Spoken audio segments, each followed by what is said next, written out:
Welcome back to ఆహా ఏమి విందు.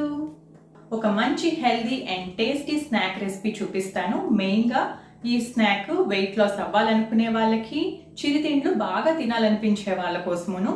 చిరుతిండ్లు బాగా తినాలనిపించే వాళ్ళు వెయిట్ లాస్ అవ్వాలంటే చాలా కష్టపడాల్సి వస్తూ ఉంటుందండి నాకులాగా. సో నేనైతే ఈ చిరుతిండ్లు జంక్ ఫుడ్తో కాకుండా ఇలా healthy ready to eat fast snacks తోటైతే రీప్లేస్ చేసుకుంటూ ఉంటున్నాను. నేను చేసుకునే కొన్ని రకాల రెడీ టు ఈట్ స్నాక్స్లో ఒక స్నాక్ ఐటమ్ అయితే ఈరోజు మీతోటి షేర్ చేసుకుందాం అనుకుంటున్నాను. పూహా చీవడ. ఇక్కడ నేను రెడ్ పూహా యూజ్ చేసి చీవడ చేస్తున్నాను. రెడ్ పూహా చాలా మంచిదండి, ఫైబర్ ఎక్కువ ఉంటుంది. సో వెయిట్ లాస్ అవ్వాలనుకునే వాళ్ళు వైట్ పూహా కంటే రెడ్ పూహాని ప్రిఫర్ చేసుకుంటే చాలా మంచిది. అండ్ లో గ్లిసమిక్ ఇండెక్స్ ఉంటుంది రెడ్ పూహాలో. సో అందుకనేసి డయాబెటీస్ ఉన్న వాళ్ళు కూడా రెడ్ పూహాతోటి ఉప్మా అవి చేసుకుని చక్కగా తినచ్చు. అండ్ టేస్ట్ కూడా చాలా బాగుంటుందండి రెడ్ పూహాతోటి చేసుకునే పూహా కానీ అన్నీ కూడాను. అండ్ ఈ మిక్స్చర్ కూడా కంపేర్ టు మనం వైట్ పూహాతో చేసుకునే దానికంట ఇలా రెడ్ పూహాతోటి చేసుకునేది చాలా బాగుంటుంది. సో మీకు అవైలబిలిటీలో కానీ ఇలా రెడ్ పూహా దొరుకుతూ ఉంటే దీన్ని ప్రిఫర్ చేయడానికి ట్రై చేయండి. మరి ఇప్పుడు లేట్ చేయకుండా మన ఈ రెడ్ పూహాతోటి టేస్టీగా విత్ వెరీ లెస్ ఆయిల్ కూడా కాదు, అసలు ఆయిల్ యూజ్ చేయట్లేదు, ఓన్లీ 1 టేబుల్ స్పూన్ గీ యూజ్ చేసి నేనైతే ఈరోజు మన పూహా చీవడాన్ని చేస్తున్నాను. రండి చేసేసుకుందాం.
టేస్టీ రెడ్ పూహా చీవడ అయితే రెడీ అయిపోయింది. చాలా క్రంచీగా భలే ఉన్నదండి. తప్పకుండా మీరు కూడా ట్రై చేయండి.